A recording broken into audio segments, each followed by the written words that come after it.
As my obsession grew, I was saving body parts such as skulls and skeletons, and eventually I did turn to cannibalism. Well, I'm a serial killer. I've killed 8 women, 6 in this state and 2 in New York. I'm not a big serial killer, by the way. 8 people, that's nothing. Welcome to the Citizen Network. Today, we're delving into the dark minds of history's most notorious serial killers. Here are the top 10 most disturbing interviews that will leave you questioning the depths of human depravity. Number 1, Aileen Wuornos.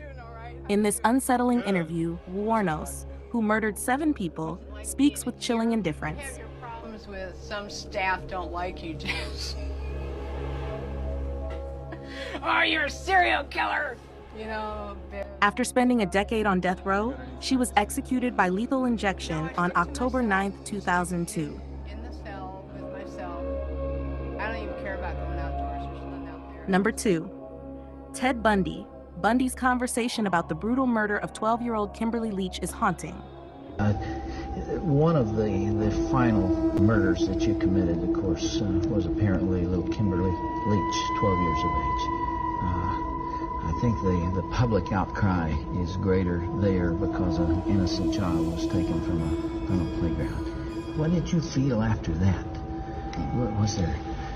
Were there the normal emotions 3 days later? Where were you, Ted? I can't really talk about that right now. That's Too painful. I would like to be able to convey to you what that experience is like, but I can't. I won't be able After to talk years of denial, Bundy finally confessed to 30 murders just before his execution. Number 3, Richard Ramirez, known as the Night Stalker. Serial killers do on a small scale what governments do on a large one. They are a product of the times, and these are bloodthirsty times. Even psychopaths have emotions if you dig deep enough, but then again, maybe they don't. Do you have emotions, Richard? No comment. Tell me what kind of emotions you have going through you right now. I'll tell you what, I gave up on love and happiness a long time ago. Why? I don't care to explain that. Let the quote stand for itself.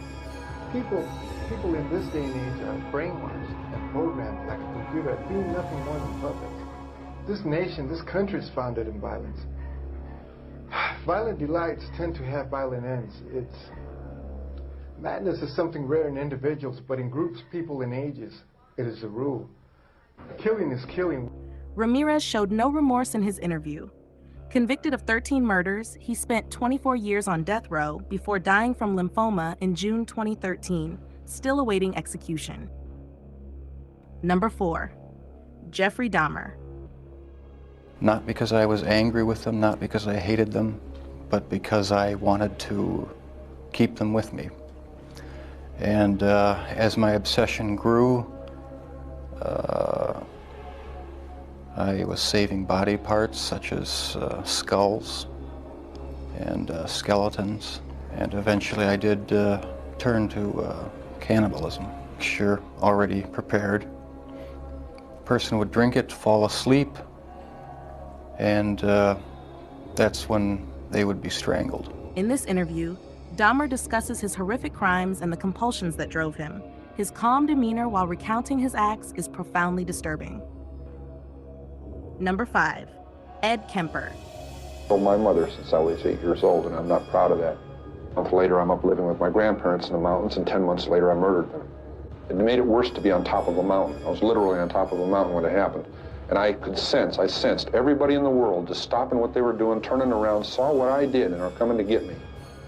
And I knew I was paranoid at that moment. I knew anybody that came up there and gave me a funny look or a fishy eye or quizzical look, I'd have blown their brains out thinking they were coming to get me. And if it had been in a city, I would have been a mass murderer at age 15.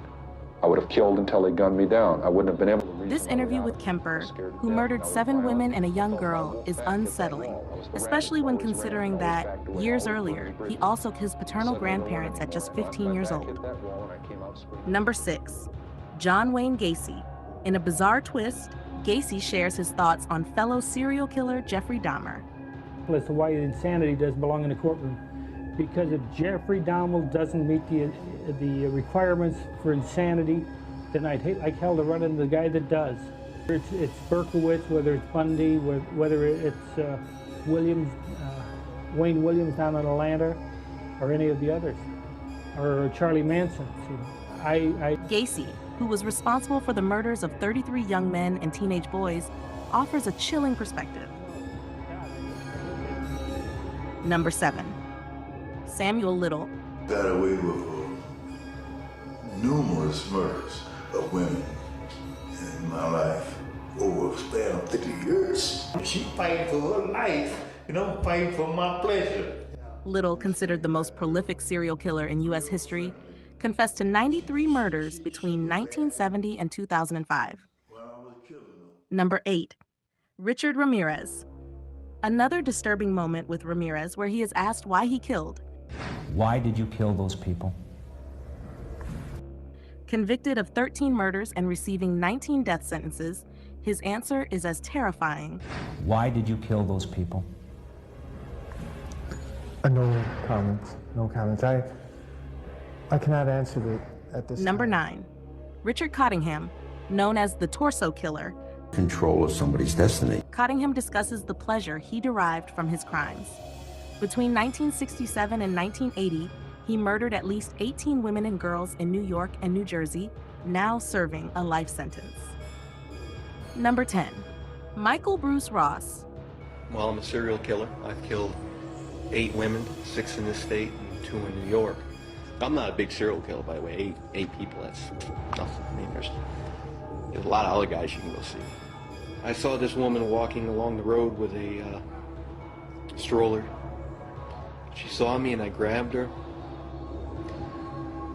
I told her that if she didn't do what I wanted, that I would smash the baby's head against the wall of the house.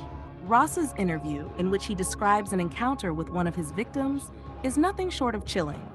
Ross murdered at least 8 people before his arrest in 1984 and was sentenced to death. And there you have it, the darkest conversations with some of the most notorious figures in history. Don't forget to like, comment, and subscribe to our channel for more in-depth and unnerving content.